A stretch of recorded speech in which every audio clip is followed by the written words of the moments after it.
નમસ્કાર વિદ્યાર્થી મિત્રો, ઇન્ડિયન પબ્લિક સ્કૂલ સુરેન્દ્રનગર ઈ લર્નિંગમાં આપનું સ્વાગત છે। હવે આજે આપણે ચેપ્ટર નંબર 8 ની અંદર લેક્ચર નંબર 14 નો અભ્યાસ કરવાનો છે। તો આપણે ગયા લેક્ચરની અંદર એટલે કે લેક્ચર નંબર 13 માં આપણે વેગ વિરુદ્ધ સમયનો આલેખ દોરી અને તેના પરથી તેનું સમીકરણ એક મેળવી ગયા હતા। જે સમીકરણ હતું v u a गुणिया t આવું સમીકરણ આપણે મેળવી ગયા હતા v u a t જ્યાં v એ કોઈ ગતિ કરતા પદાર્થનો અંતિમ વેગ છે, u એ પ્રારંભિક વેગ છે અને a એ પ્રવેગ છે, t સમય આપેલો છે। એટલે કે પદાર્થ અહીંયા આપણે આલેખ પરથી જોઈ ગયા હતા કે આ આલેખ છે એ વેગ વિરુદ્ધ સમયનો આલેખ છે, પણ એ જ આલેખ પરથી આપણે સ્થાન વિરુદ્ધ સમયનો સંબંધ માટેનું સમીકરણ તારવવાનું છે। હવે ત્રણેય આપણે સમીકરણ જોઈ ગયા હતા, એટલે કે આલેખ પરથી આપણે ગતિના ત્રણ સમીકરણ મેળવવાના છે અને આ ત્રણે ત્રણ સમીકરણ આપણે લખી અને જોઈ ગયા હતા કે કયા સમીકરણ મેળવવાના છે। એના ઉપરથી સૌથી પહેલું સમીકરણ આપણે મેળવી ગયા હતા કે જેની અંદર વેગ વિરુદ્ધ સમયનો આલેખ દોરેલો હતો અને તેના માટેનું સમીકરણ આપણે મેળવેલું હતું v u a ગુણ્યા t। હવે આલેખ આપણે એને જ રાખવાનું છે, એટલે કે કોઈ પદાર્થ છે એનો પ્રારંભિક વેગ u જેટલો છે અને તે a સ્થાન પરથી ગતિની શરૂઆત કરે છે અને t જેટલા સમયની અંદર કેટલો સમય લાગે છે, t જેટલા સમયની અંદર તે પદાર્થ b સ્થાન સુધી પહોંચે છે અને તેનો અંતિમ વેગ v જેટલો છે। અને આ માટે હવે આપણે સ્થાન વિરુદ્ધ સમયના સંબંધ માટેનું સમીકરણ મેળવવાનું છે। તો એના માટે આપણે સૌથી પહેલા ધારી લઈશું કે ધારો કે વસ્તુ a જેટલા અચળ વેગથી ગતિ કરે છે, અચળ પ્રવેગથી, અને t જેટલા સમયની અંદર s જેટલું અંતર કાપે છે। હવે આપણે ગયા લેક્ચરની અંદર જોયું હતું કે વેગ વિરુદ્ધ સમયનો આલેખ છે એની અંદર અંતરનો ઉલ્લેખ ક્યાંય આવતો નથી, એટલે ત્યારે આપણે અંતર મેળવેલું હતું, એટલે કે અંતરનો ક્યાંય ઉલ્લેખ આપણે કરેલો નથી।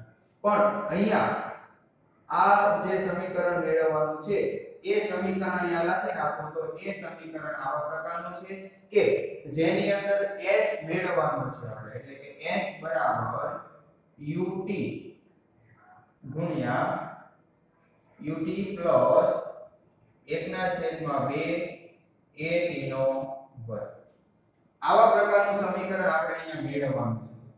તો અહીંયા s એ અંતર આપેલું છે, u એ પદાર્થનો પ્રારંભિક વેગ આપેલો છે, t એ સમય આપેલો છે અને a પ્રવેગ આપેલો છે અને t એ સમય છે।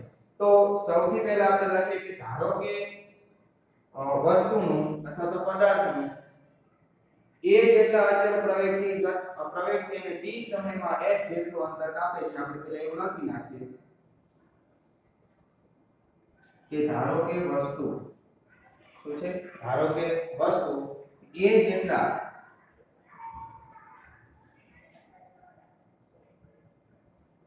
અચળ પ્રવેગથી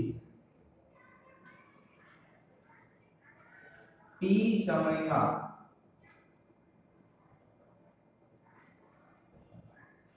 s જેટલું અંતર કાપે છે।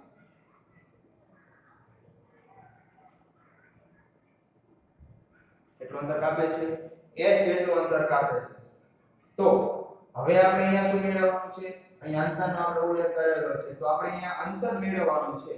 તો હવે એક વસ્તુ વિચાર કરીએ કે આકૃતિ પરથી આપણે અંતર મેળવવું હોય તો કઈ રીતે મેળવી શકાય। આપણે આના પહેલા જે લેક્ચર નંબર 12 હતો એની અંદર આપણે આલેખ દોરેલો હતો અને એની અંદર આપણે મેળવેલું હતું કે જો કોઈ પદાર્થ એટલે કે કોઈ પદાર્થ સુરેખ પથ પર એટલે કે આવી રીતે જો અચળ વેગથી ગતિ કરતો હોય તો એના માટે અંતર એટલે કે શું હોય કે જેનો આલેખ દોરાય છે કે આલેખ દ્વારા ઘેરાતા ભાગનું ક્ષેત્રફળ મેળવી લેવામાં આવે તો આપણે અંતર મેળવી શકીએ છીએ। તો અહીંયા આપણે અંતર મેળવવું છે તો અંતર માટે શું લખી શકાય, તો આપણે અંતર માટે લખી શકીએ કે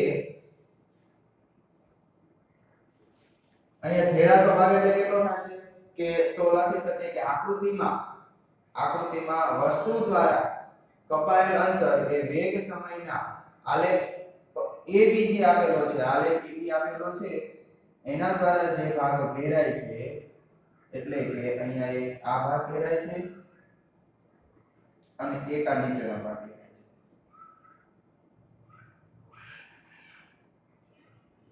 જો આપણે જોઈ શકાય આ બે ભાગને ઘેરાયેલા છે. તો આપણે લખી શકીએ કે આકૃતિમાં વસ્તુ દ્વારા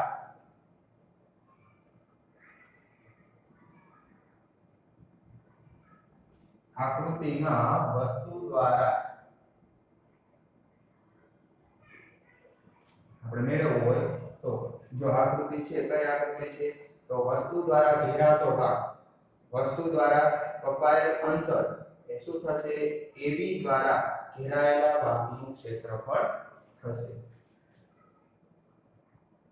વસ્તુ દ્વારા કપાયેલ અંતર એ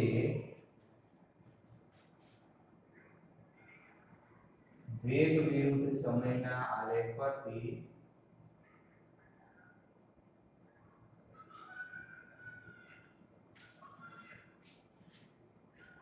AB દ્વારા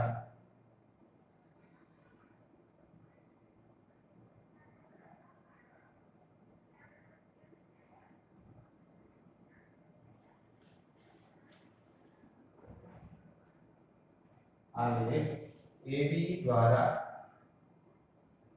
ઘેરાયેલા ભાગનું ક્ષેત્રફળ એટલે કયો ભાગ થશે ઘેરાયેલો ભાગ એટલે કૌંસમાં લખવું હોય તો ઘેરાયેલો ભાગ એટલે શું થશે O A B અને C ભાગનું ક્ષેત્રફળ એટલે કે O A B C નું ક્ષેત્રફળ ઘેરાયેલો ભાગ OABC નું ક્ષેત્રફળ દ્વારા મેળવી શકાય છે.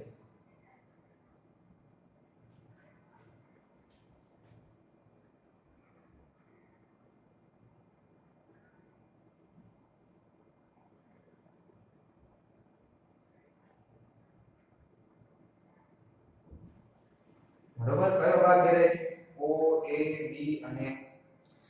હવે આ ભાગ ઘેરાય છે તો આને આપણે જોઈએ તો ચાર ખૂણાઓ છે, ચાર બાજુઓ છે, તો આપણે લખી શકીએ કે એક પ્રકારનું શું થાય છે, એક પ્રકારનો ચતુષ્કોણ જોવા મળે છે.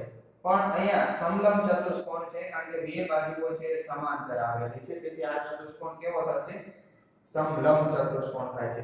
તો લખી શકીએ કે આ વસ્તુ દ્વારા કપાયેલ અંતર એ આપણે કઈ રીતે મેળવી શકીએ તો આ વસ્તુ દ્વારા કપાયેલ અંતર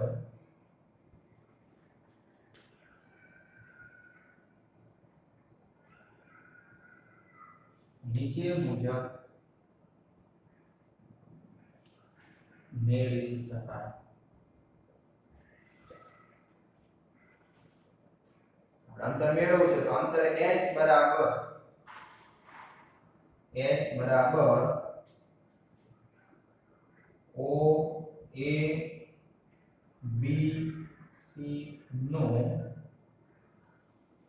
ક્ષેત્રફળ લખી શકાય. શું લખી શકાય? અંતર બરાબર O A B C નો ક્ષેત્રફળ અને એને શું કહી શકાય સમલંબ ચતુષ્કોણ.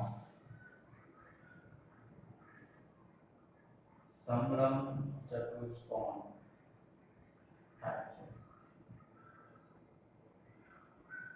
હવે એક વસ્તુ ખાસ યાદ રાખો કે OABC નું ક્ષેત્રફળ છે, અંદર મેં અંડરલાઈન દોરેલી છે, લાઇનિંગ કરેલી છે. હવે લાઇનિંગ જે કરેલી છે એ લાઇનિંગ પરથી જોઈ શકાય છે કે જો આ ભાગ જે છે એટલે કે આ નીચેનો ભાગ અહીંથી આટલો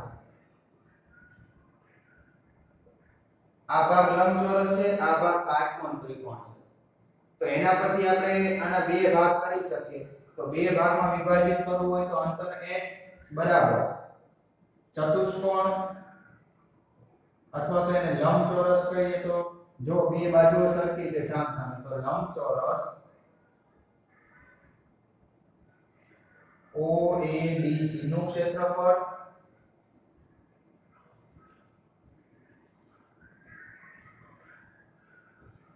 વત્તા ઉપરનો ત્રિકોણ આપેલો છે તો ત્રિકોણ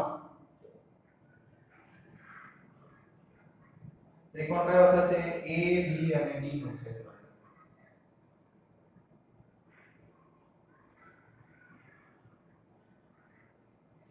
હવે આપણે લંબચોરસ આવી ગઈ છે OAD અને C નું ક્ષેત્રફળ તો આ બે સામસામે બાજુ છે આ બે સામસામે બાજુ તો હવે એના ઉપરથી આપણે જો લંબચોરસનું ક્ષેત્રફળ લખવું હોય તો લંબચોરસનું ક્ષેત્રફળ એટલે થાય લંબાઈ ગુણ્યા પહોળાઈ એટલે કે શું લખી શકીએ OA ગુણ્યા OC OA ગુણ્યા OC લખી નાખો પ્લસ ત્રિકોણનું ક્ષેત્રફળ ત્રિકોણ કયો છે A B અને D કાટકોણ ત્રિકોણ હોય તો કાટકોણ ત્રિકોણનું ક્ષેત્રફળ મેળવવાનું સૂત્ર છે 1/2 લંબાઈ ગુણ્યા પહોળાઈ તો અહીંયા આપણને ના 1/2 પાયો ગુણ્યા વેધ તો અહીંયા પાયો આપણે મેળવવાનો છે અને વેધ મેળવવાનો છે તો પાયો અહીંયા AD આપેલો છે અને વેધ BD આપેલો છે તો ત્રિકોણ ADB નું ક્ષેત્રફળ બરાબર શું લખી શકાય 1/2 પાયો ગુણ્યા વેધ તો 1/2 પાયો કયો આપેલો છે AD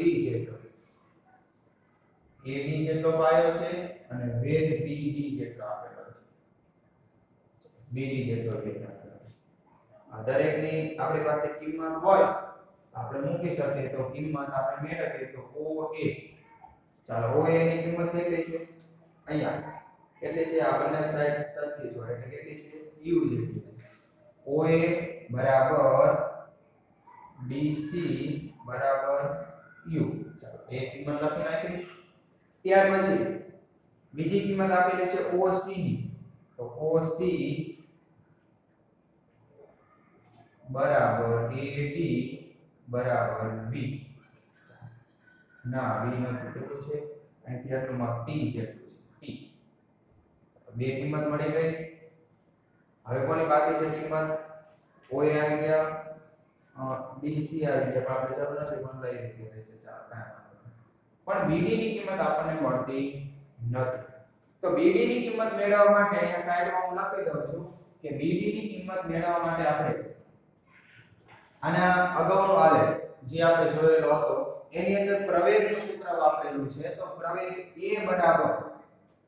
A બરાબર વેગમાં થતો ફેરફાર છેદમાં તે માટે લીધેલ સમય તો અહીંયા વેગમાં કેટલો ફેરફાર થાય છે u થી v જેટલો થાય છે એટલે કે a બરાબર શું થશે v u છેદમાં t આવું લખી શકાય તો એના પરથી v u બરાબર શું લખી શકાય a ગુણ્યા t હવે જો તો આ આખો ભાગ v જેટલો છે આ ભાગ u જેટલો છે તો અહીંયાથી અહીંયાનો ભાગ શું થાય v u જેટલો થાય તો હવે v u ની કિંમત શું થશે bd ની કિંમત થશે તો bd બરાબર શું લખી શકાય bd બરાબર v u એટલે કે એની કિંમત આપણને કેટલી મળેલી છે a ગુણ્યા t ખાસ ધ્યાન રાખો a ગુણ્યા t છે એ આપણે કે બહારથી લીધેલ નથી બુકની અંદર આનો ઉલ્લેખ ક્યાંય આપેલો નથી પણ આપણે આ સૂત્ર પરથી એની કિંમત મૂકીએ છીએ તેથી v u બરાબર a ગુણ્યા t આપણે મૂકીએ છીએ બુકની અંદર એનો ઉલ્લેખ વધારે આપેલો નથી હવે બધાની કિંમત આપણે મૂકીએ અને લખી નાખીએ કે મૂકતા ચાલો તો s બરાબર oa ની કિંમત કેટલી છે u જેટલી છે ગુણ્યા oc ની કિંમત t જેટલી છે પ્લસ 1/2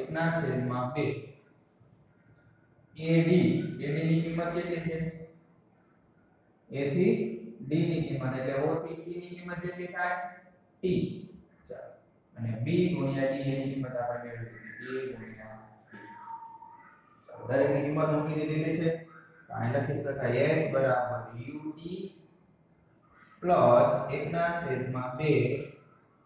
a ગુણ્યા t નો વર્ગ. આ સમીકરણ આપણે મેળવવાનું છે. આ સમીકરણ શેનું છે? સ્થાન વિરુદ્ધ સમયનો સંબંધ માટેનું સમીકરણ છે, જે અહીં આપેલું છે s બરાબર ut પ્લસ 1/2 a t નો વર્ગ, જે આપણે મેળવ્યું છે. ફરી વાર જોઈએ, આલેખ એને નાખવાનો છે, વેગ વિરુદ્ધ સમયનો આલેખ નાખવાનો છે, પણ એની અંદર ફેરફાર આપણે શું કરેલો છે કે ધારો કે વસ્તુ a જેટલા અચળ પ્રવેગથી t સમયમાં s જેટલું અંતર કાપે છે. અહીં આપણે અંતરનું સૂત્ર એક જ વાપરવાનું છે. જો દરેકે દરેક જે સૂત્ર છે એને સાબિતીમાં એક બે પોઈન્ટ જ યાદ રાખવાના છે, એના ઉપરથી આપણને મળી જાય છે. કે હું તમને હમણાં આપું. પહેલા અહીંયા આપણે એક વખત જોઈ લઈએ તો s જેટલું અંતર કાપે છે. તો આકૃતિમાં વસ્તુ દ્વારા કપાયેલ અંતર એ વેગ વિરુદ્ધ સમયના આલેખ એટલે કે AB નો જે આલેખ છે એના દ્વારા ઘેરાયેલા ભાગ પરથી મળે છે. એટલે કે ઘેરાયેલો ભાગ છે એનું ક્ષેત્રફળ જો મેળવવામાં આવે તો આપણને એનું અંતર મળે છે. તો એ અંતર મેળવવા માટે શું કરેલું છે? આકૃતિમાં વસ્તુ દ્વારા કપાયેલ અંતર એ વેગ વિરુદ્ધ સમયના આલેખ AB દ્વારા ઘેરાયેલા ભાગનું ક્ષેત્રફળ દ્વારા મેળવી શકાય છે. અને એનું ક્ષેત્રફળ મેળવીએ તો આપણને એનું અંતર મળે છે. તો ક્ષેત્રફળ ક્ષેત્રફળ એટલે કે અંતર મેળવવા માટે ક્ષેત્રફળ મેળવવાનું. તો અંતર s બરાબર OABC નું ક્ષેત્રફળ એટલે કે OA B અને C આ જે ઘેરાયેલો ભાગ છે એનું ક્ષેત્રફળ. ઘેરાયેલો ભાગ એક ચતુષ્કોણ છે, પણ અહીંયા કયો ચતુષ્કોણ છે? તો આપણે જોઈએ તો સામસામેની બાજુ છે સમાંતર છે. એક જોડ સમાંતર હોય તો એને સમલંબ ચતુષ્કોણ કહેવાય. અહીંયા સમલંબ ચતુષ્કોણ આપેલો છે, તો એનું ક્ષેત્રફળ મેળવવું હોય તો બે ભાગ કરી શકીએ, એક લંબચોરસ અને એક કાટખંડ. તો લંબચોરસ OABC નું ક્ષેત્રફળ એટલે કે OAB અને C નું ક્ષેત્રફળ અને એના ગુણ્યા ત્રિકોણ AB અને D નું ક્ષેત્રફળ. એ બંનેની કિંમત મૂકતા આપણે સૂત્ર મળી જાય છે. પણ અહીંયા એક ખાસ ધ્યાન રાખવાનું છે, BD ની કિંમત આપણને આપેલી નથી, પણ આને અગાઉ જે આપણે સૂત્ર સાબિત કરી ગયા એની ઉપરથી મળશે. અને જો એ સૂત્ર યાદ ન આવે તો ખાસ ધ્યાન રાખવાનું કે અહીંયા પ્રવેગનું સૂત્ર વાપરવાનું છે. તો પ્રવેગ એ બરાબર શું થાય? વેગમાં થતો ફેરફાર. તો વેગમાં કેટલો ફેરફાર થાય છે? u થી v જેટલો. તો u થી v જેટલો ફેરફાર થતો હોય તો એને શું કહેવાય? v - u અને છેદમાં સમય કેટલો લાગે છે? t જેટલો સમય લાગે છે. તો એના ઉપરથી bd ની કિંમત શું થાય? v - u. તો v - u આના ઉપરથી મળે છે આપણને at. તેથી v - u બરાબર at હોય તો હું લખી નાખું bd બરાબર શું મળે? a ગુણ્યા t. અને એની કિંમત આપણે અહીંયા ઉપયોગમાં લેવાની છે. બરોબર? તો એક વસ્તુ ખાસ ધ્યાન રાખવાનું કે આની અગાઉ જે આપણે સૂત્ર સાબિત કરેલું છે વેગ વિરુદ્ધ સમય, તો એની અંદર આપણે એક જ વસ્તુ ધ્યાનમાં લીધેલી હતી કે BC ના બે ભાગ કરવાના છે અને એના ઉપરથી આપણે BD ને કરતા બનાવવાના. અને એના ઉપર સમીકરણ 1 મળી ગયું. બીજું સમીકરણ મેળવવા માટે આપણે પ્રવેગનું સૂત્ર વાપરેલું હતું. જો આપણને યાદ હોય તો યાદ કરો, પ્રવેગનું સૂત્ર વાપરેલું હતું એના ઉપરથી આપણને બીજું સમીકરણ મળ્યું. તો સમીકરણ 1 અને 2 બંનેને ભેગા કરી દઈએ તો આપણને વેગ વિરુદ્ધ સમયનો આલેખનું સૂત્ર મળી જાય છે. આપેલું સૂત્ર મેળવવાની રીત છે. એવી રીતે બીજું સૂત્ર મેળવવા માટે આપણે કાંઈ જ કરવાનું નથી, અંતરનું સૂત્ર વાપરવાનું છે. તો અંતર બરાબર ઘેરાયેલા ભાગનું ક્ષેત્રફળ. તો ઘેરાયેલો ભાગ અહીંયા કેટલો થાય છે? આ ઘેરાયેલો ભાગ છે. બીજું કાંઈ જ જોવાનું નથી, ઘેરાયેલા ભાગનું ક્ષેત્રફળ. તો ક્ષેત્રફળ તો આપણને ખબર જ હોય કે લંબચોરસનું ક્ષેત્રફળ અને ત્રિકોણનું ક્ષેત્રફળ આ બે ભાગમાં એને વિભાજિત કરવાનું છે. આ વિભાજિત કર્યા પછી બંનેની કિંમત મૂકવાની. તો કિંમત મૂકી શકીએ. એક BD ની કિંમત આપેલી નથી, તો BD ની કિંમત એક પ્રવેગના સૂત્ર ઉપરથી મળી શકે. અને જો એના ઉપરથી યાદ ન આવે તો આના પહેલાનું જે આપણે સૂત્ર સાબિત કરેલું હતું v બરાબર u પ્લસ at, તો એના ઉપરથી v માઈનસ u બરાબર શું લખી શકાય? at. એક આના ઉપરથી પણ લખી શકાય અને એના ઉપરથી bd બરાબર a ગુણ્યા t લખી શકાય. આ બંને ઉપરથી મળે છે. જો પ્રવેગનું સૂત્ર વાપરીએ તો જ મળે, અને જો આગળનું સૂત્ર હતું જે આપણે સાબિત કરેલું છે એ સૂત્ર ઉપરથી પણ આપણે આની કિંમત મેળવી શકીએ છીએ બરોબર એટલે આ જે સૂત્રની સાબિતી છે એ પરીક્ષાની અંદર 3 કે 4 માર્કમાં પૂછાઈ શકે છે તો એક સૂત્ર આપણે પહેલા સાબિત કરી લીધેલું હતું જેની અંદર BC ના બે ભાગ કરવાના અને BD ને કરતા બનાવી નાખો એના ઉપરથી એક સમીકરણ મળશે પ્રવેગનું સૂત્ર વાપરો એની ઉપરથી બીજું સમીકરણ મળશે સમીકરણ 1 અને 2 પરથી આપણી સાબિતી આ જોવા મળે છે જ્યારે આ સાબિતી માટે અહીંયા જોવા જ મળે છે કે S આપેલો છે એટલે કે અંતર આપેલું છે તો અંતર મેળવવા માટે ઘેરાયેલા ભાગનું ક્ષેત્રફળ તો ઘેરાયેલા ભાગમાં એક લંબચોરસ અને એક ત્રિકોણ બંનેનું ક્ષેત્રફળ ભેગું કરી નાખો તો એના ઉપરથી આપણે કિંમત મૂકીએ તો સૂત્ર મળી જાય છે હવે આના પછી ત્રીજું સૂત્ર આપેલું છે એ સૂત્ર આપણે જોવાનું છે એક વખત આ સૂત્ર તમે ધ્યાનથી જોઈ લો આ ખાસ ધ્યાન રાખજો બાજુમાં લખેલું છે તે તમે લખી લેજો બુકની અંદર ટેક્સ્ટ બુકમાં કદાચ આપેલું નથી પણ મેં અહીંયા લખેલું છે બરોબર જોઈ લો એક વખત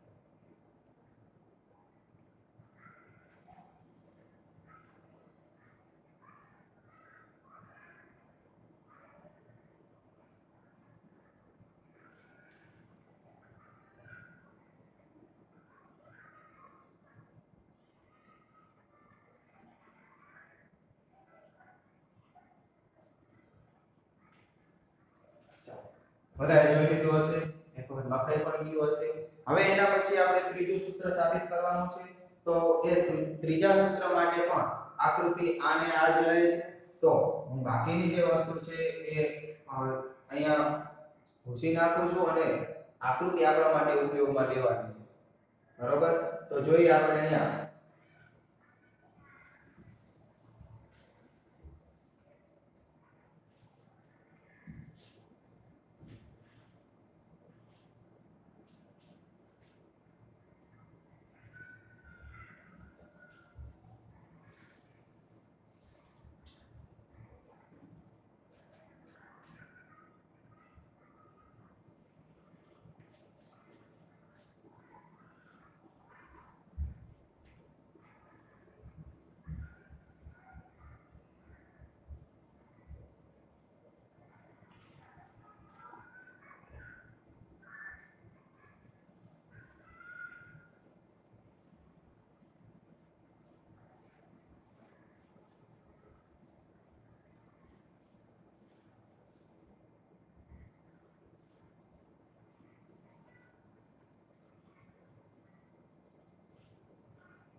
ચાલો હવે એના પછી આપણે ત્રીજું સૂત્ર સાબિત કરવાનું છે એ સૂત્ર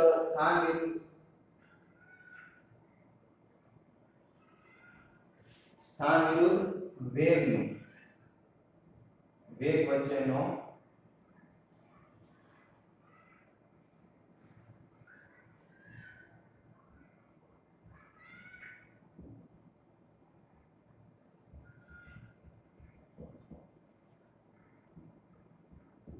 આવી જ રીતે હવે એની અંદર પણ આલેખ આ જ ઉપયોગમાં લેવાનો છે ખાસ ધ્યાન રાખવાનું કે આલેખમાં કાંઈ ફેરફાર ન કરવાનો ત્રણેય સૂત્ર માટે એક જ આલેખ વાપરવાનો છે તેથી આપણી ટેક્સ્ટ બુક ની અંદર એક જ વખત આલેખ આપેલો છે ખાસ ધ્યાન રાખજો પણ જો પરીક્ષામાં તમારે બીજું કે ત્રીજું સૂત્ર સાબિત કરવાનું પૂછાય તો આલેખ આ જ દોરવાનો છે બરાબર ઘણા વિદ્યાર્થીઓના મનમાં એવું હોય છે કે બીજું કે ત્રીજું સૂત્ર પૂછાય તો એમાં આલેખ આવતું નથી પણ એ વસ્તુ ખોટી છે બરાબર આપણે આલેખ એ જ આલેખ પર ત્રણેય સૂત્ર સાબિત કરવાના છે આ માટેનું સૂત્ર લખી નાખીએ તો 2AH બરાબર v નો વર્ગ માઈનસ q નો આપણે સાબિત કરવાનું છે તો એના માટે સૌથી પહેલા આપણે લખી શકીએ કે આકૃતિમાં દર્શાવ્યા પ્રમાણે આકૃતિમાં જે આપેલું છે એના ઉપર શું લખી શકાય?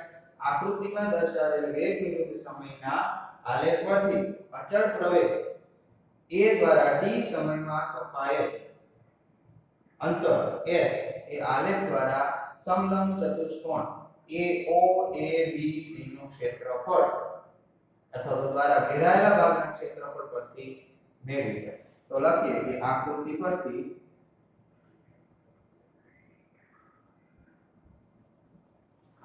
શું લખી શકાય? તો આકૃતિ પરથી વેગ વિરુદ્ધ સમય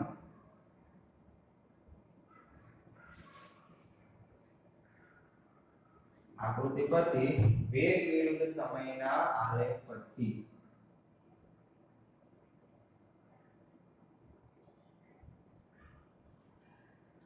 a જેટલા અચળ પ્રવેગ તથા શું લખી શકાય? આકૃતિ પરથી અચળ પ્રવેગ a દ્વારા t સમયમાં કપાયેલ અંતર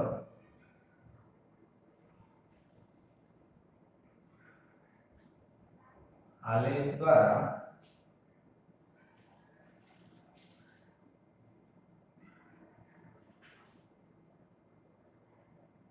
ઘેરાયેલા ભાગ. કયો ભાગ ઘેરાયેલો છે? O, A, B અને C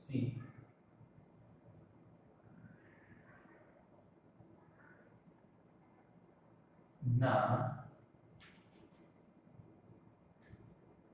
ક્ષેત્રફળ પરથી મેળવી શકાય. આ તો આપણે અગાઉના છે બીજું સૂત્ર સાબિત કરવા માટે જે વસ્તુ લખેલી છે એ જ અહીંયા લખેલું છે. એનો મતલબ એવો કે અહીંયા પણ x નો ઉપયોગ છે તો અહીંયા પણ અંતર આપણે મેળવવાનો છે. તો એના માટે આપણે શું લખી શકીએ? હમણાં જે લખ્યું હતું એવી જ રીતે. તો અંતર s બરાબર OABC નું ક્ષેત્રફળ એટલે કે સમલંબ ચતુષ્કોણ. અહીં સુધી બંનેમાં એક સરખું જ આવે છે. હજી અહીં સુધી હજી પણ બે સ્ટેપ સુધી સરખું આવશે એટલે કે s બરાબર શું લખી શકાય? OADC નું ક્ષેત્રફળ એટલે કે લંબચોરસ OABC નું ક્ષેત્રફળ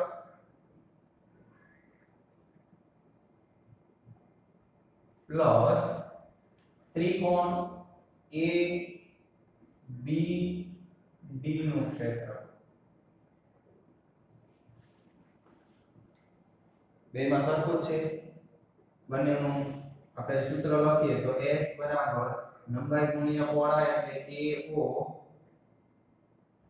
ગુણ્યા OC લખી શકીએ. OA ગુણ્યા OC અને ત્રિકોણનું ક્ષેત્રફળ એટલે 1/2 પાયો ગુણ્યા 2 પાયો AD અને વેધ આપેલો છે BD. આ તો હમણાં જેવું જ આવ્યું. બરોબર? અહીંયા સુધી બે સૂત્ર સરખા છે. પણ અહીંયાથી હવે ધ્યાન રાખવાનું છે. શું કરવાનું છે? હવે અહીંયાથી આપણે ખાસ ધ્યાન રાખવાનું છે. અગાઉના ઓલાની અંદર આપણે શું કરતા હતા સૂત્ર સાબિતી માટે કે અહીંયા આપણે કિંમત મૂકી દેતા હતા. પણ અહીંયા એવું કરવાનું નથી. અહીંયા થોડો ચેન્જ લાવવાનો છે. આપણે જે સૂત્રની અંદર જોઈએ છે એ જોઈએ છે v નો વર્ગ u નો વર્ગ જોઈએ છે. તો હવે એક વસ્તુ ધ્યાન રાખીએ તો આપણે અહીંયા OC આપેલું છે. OC તો એની જગ્યાએ શું લખી શકાય? AD લખી શકાય. AD નું માપ અને OC નું માપ બંને કેવું છે? એક સરખું છે. તો જે જગ્યાએ આપણે OC લખતા હોય છે કે AD લખી શકાય અને AD નું લખતા હોય એની જગ્યાએ OC પણ લખી શકાય. તો અહીંયા હું એક માપ લખી નાખું. AD આપેલું છે એની જગ્યાએ OC લખી નાખું તો શું લખાય? AO ગુણ્યા OC પ્લસ 1/2 OC અને ગુણ્યા BD. ચાલે આવું. હવે શું કરશું આપણે? બંનેની અંદર કોમન શું નીકળે છે OC બંનેમાંથી કોમન નીકળે છે તો અહીં શું લખી શકાય AO પ્લસ 1/2 અને ગુણ્યા BD OC છે આપણે કોમન લઈએ છે બરાબર લખી શકાય આવું બે લસા લઈએ તો OA 2 અને વત્તા BD છેદમાં 2 અને અહીં આપણે કોમન કાઢેલો છે OC આવી ગયું હવે S બરાબર હવે શું લખી શકાય આપણે કામ કરવાનું છે કે આપણે કોની કિંમત જોઈએ છે v નો વર્ગ માઈનસ u નો વર્ગ છે તો એનો મતલબ એવો કે ક્યાંક આપણે v u જોઈએ છે તો v u એટલે શું થાય bb ની કિંમત આપણે ક્યાંક જોઈએ છે અથવા તો આપણી પાસે જો બધાની કિંમત હશે oa ની કિંમત છે u છે bb ની કિંમત નથી આપણી પાસે oc ની કિંમત છે b છે તો bd ને દૂર કરવું હોય તો શું કરી શકાય તો bd છે એની અંદર જો આપણે oa ઉમેરીએ bd ની અંદર oa ઉમેરીએ તો શું બની જશે bc જેટલું બની જશે તો એનો મતલબ એવો કે શું લખી શકાય oa વત્તા oa એટલે કેટલા થઈ ગયા બે વખત થઈ ગયા વત્તા bd અને oc કોમન લીધેલા છે તો હવે શું લખી શકાય તો bd અહીં આપેલું છે અને OC આ બંનેનો જો સરવાળો કરવામાં આવે તો આપણે શું મળશે BC જેટલું મળશે હું અંડરલાઈન કરું છું ખાસ ધ્યાન રાખજો અહીં આ સ્ટેપ ખાસ જોવાનું છે આ બંનેને ભેગા કરવાના તો OA વત્તા આ બેની જગ્યાએ હવે શું લખી શકાય અહીંથી આટલો ભાગ છે અહીંયાથી આટલો ભાગ છે તો બંનેની જગ્યાએ BC લખી શકાય તો અહીંયા BC અને OC કોમન કાઢેલા છે છેદમાં 2 હવે જોવો તો OA ની કિંમત છે આપણી પાસે આ છે u છે BC ની કિંમત છે આપણી પાસે આ છે v છે અને OC ની કિંમત પણ છે કેટલી છે સમય t આપેલો દરેકની કિંમત આપણી પાસે છે તો આપણે લખી શકીએ કે OA બરાબર u BC બરાબર કેટલા છે v અને OC બરાબર t મૂકતા લખી શકાય આની અંદર કિંમત મૂકીએ તો s બરાબર શું મળશે આપણને OA ની જગ્યાએ u v t છેદમાં 2 અને સમીકરણ નંબર 1 નામ આપો આપણને પ્રશ્ન થાય છે કે સમીકરણ નંબર 1 કેમ નામ આપેલું છે તો જો આ બંને સમીકરણ સાબિત થયું નથી આ થોડું થયેલું છે હવે આપણે અહીંથી ધ્યાન રાખવાનું છે અહીં આપણે t ની કિંમત મૂકવાની છે શું કરવાનું છે t ની કિંમત મેળવવાની છે તો t ની કિંમત મેળવવા માટે આપણે શું કરશું કે વેગ વિરુદ્ધ સમયના આલેખ પરથી પણ લખી શકીએ અને પ્રવેગનું સૂત્ર વાપરીને પણ લખી શકીએ છીએ હમણાં આપણે લખેલું છે ત્યાં હમણાં આપણે લખેલું હતું ને કે વેગ વિરુદ્ધના સંબંધ પરથી શું લખી શકાય તો વેગ વિરુદ્ધ સમયના સંબંધ પરથી વેગ વિરુદ્ધ સમયના સંબંધ પરથી આપણે શું લખી શકીએ તો આપણે લખી શકીએ કે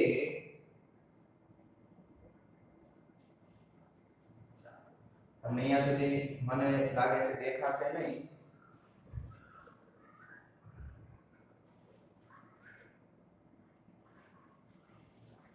તો અહીંયા વેગ વિરુદ્ધ સમયના સંબંધ પરથી આપણે સંબંધ લખીએ વેગ વિરુદ્ધ સમય તો શું આપેલું છે v u બરાબર at તો એના પરથી જો t ની કિંમત મેળવવી હોય તો t બરાબર v u છેદમાં a આ લખી શકાય હા લખી શકાય તો એની કિંમત છે સમીકરણ 1 ની અંદર આપણે મૂકવાની છે બરોબર તો એ કિંમતને આપણે સમીકરણ 1 ની અંદર મૂકવા માટે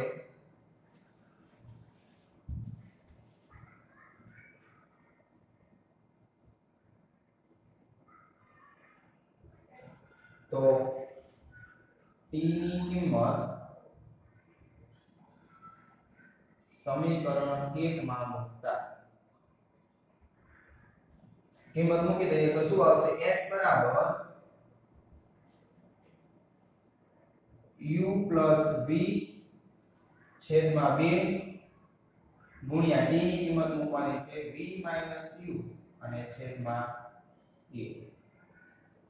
તો હવે શું થશે જો આ સૂત્ર v u plus v લખો કે v plus u લખો કાંઈ ફેર પડતો નથી. અહીંયા v minus u છે તો આપણે જે અગાઉના ધોરણની અંદર સૂત્ર વાપરતા હતા a minus b અને a plus b તો એના ઉપરથી આપણે શું લખતા a નો વર્ગ minus b નો વર્ગ તો લખી શકીએ s બરાબર v નો વર્ગ minus e નો વર્ગ છેદમાં 2a.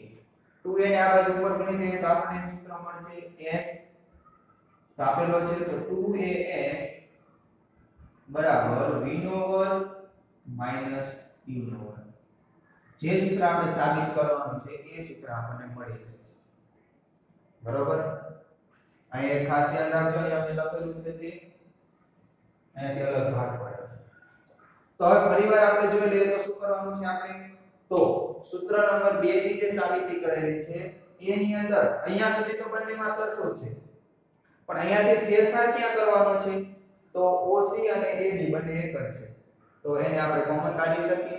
કોમન કાઢ્યા પછી આપણે OA + 1/2 અને BD અને એના ગુણ્યા OC. હવે આટલું આપેલું છે તો એના પરથી આપણે જોઈએ તો OA ની કિંમત આપણી પાસે છે OC ની કિંમત પણ છે પણ BD ની કિંમત આપેલી નથી તો BD ની કિંમત મેળવવા માટે આપણે એ દૂર કરવું છે BD. તો BD માટે શું કરી શકાય BD ગુણ્યા OC ને અંદર એડ કરીએ તો આપણે એની જગ્યાએ BC લખી શકીએ જ્યારે BC ની કિંમત આપણને આપેલી છે તો એટલા માટે આપણે શું કરેલું છે OA + BC અને ગુણ્યા OC. આપણા બુકની અંદર અહીંયાથી લઈ અને અહીંયા સુધી આપેલું નથી. આટલો ભાગ આપણી બુકમાં આપેલો નથી. આપણી બુકમાં ડાયરેક્ટ આ સૂત્ર આપી દીધેલું છે પણ વચ્ચે શેના માટે આપણે લીધેલું છે એમ દર્શાવેલું કે એ આપણે અહીંયા કિંમત છે એ દૂર કરવા માટે લીધેલું છે કારણ કે આપણી પાસે BD ની કિંમત નથી તો એને જગ્યાએ આપણે શું લખવાનું છે BC લાવવા માટે આ લીધેલ છે. હવે દરેકની કિંમત એડ કરીએ તો આપણને સમીકરણ મળે છે આજે પણ એ હજી આપણે જોઈએ છે સમીકરણ નથી તો એના માટે આપણે શું કરવાનું છે t ની કિંમત મૂકવાની.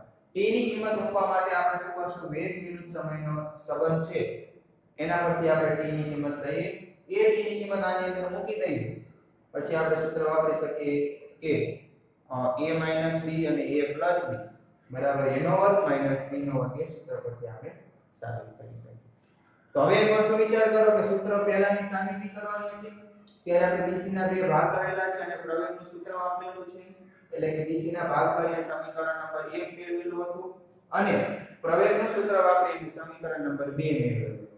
સમીકરણ 1 અને 2 પરથી આપણું સૂત્ર સાબિત કરેલું છે.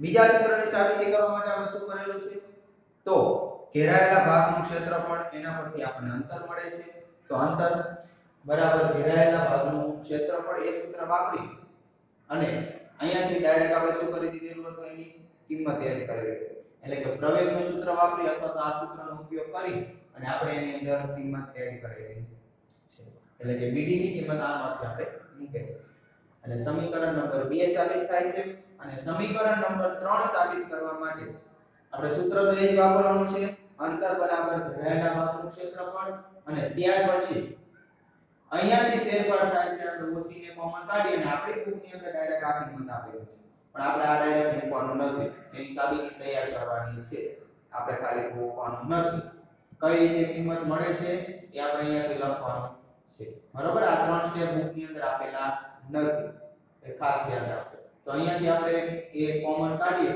અને આ બેને જોઈન્ટ કરી અને BC મૂકી શકીએ તો એના પરથી આપણે કિંમત મૂકીએ આપણને અહીંયા સાબિતી મળી જાય છે.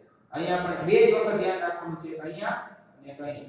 અહીંયા ધ્યાન શું રાખવાનું છે કે OC ને કોમન કાઢી અને આ બેને ભેગા કરી અને એની જગ્યાએ BC મૂકવાનું છે.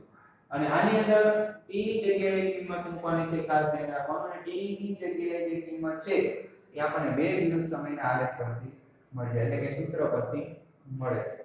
તો કિંમત એડ કરી દઈએ, આપણું સમીકરણ મળી જાય છે. તો આપણે બે વિરુદ્ધ સમયના આલેખ પરથી ત્રણ સૂત્રની સાબિતી કરેલ છે, અને આ ત્રણ સૂત્ર છે એ ગતિના સમીકરણ આપેલા છે. બરોબર. તો પરીક્ષાની અંદર આ સૂત્ર છે 2 કે 3 માર્ક અથવા તો 4 માર્કની અંદર પૂછાય છે, તો ખાસ તૈયાર કરવાના છે. બરોબર. તો આ લેક્ચરની અંદર આપણે અહીંયા સુધી રાખીએ છીએ, કારણ કે આ લેક્ચર છે ઘણો મોટો થઈ ગયો, કારણ કે બે સૂત્ર સાબિત કરેલા છે એટલા માટે. તો અહીંયા સુધી રાખીએ છીએ. હવે પછી જે એક્ઝામ્પલ આપેલા છે એ આ ત્રણ સૂત્ર પરથી છે, આ ત્રણ સમીકરણ પરથી એક્ઝામ્પલ આપેલા છે અને દાખલાઓ છે અંદર, તો એ આપણે ગણવાના છે. પણ આ લેક્ચરની અંદર અહીંયા સુધી રાખીએ છીએ. બરોબર. તો અસ્તુ, જય હિન્દ. રાખીએ છીએ સુધી. આ ત્રણ સૂત્ર તમારે તૈયાર કરી રાખો.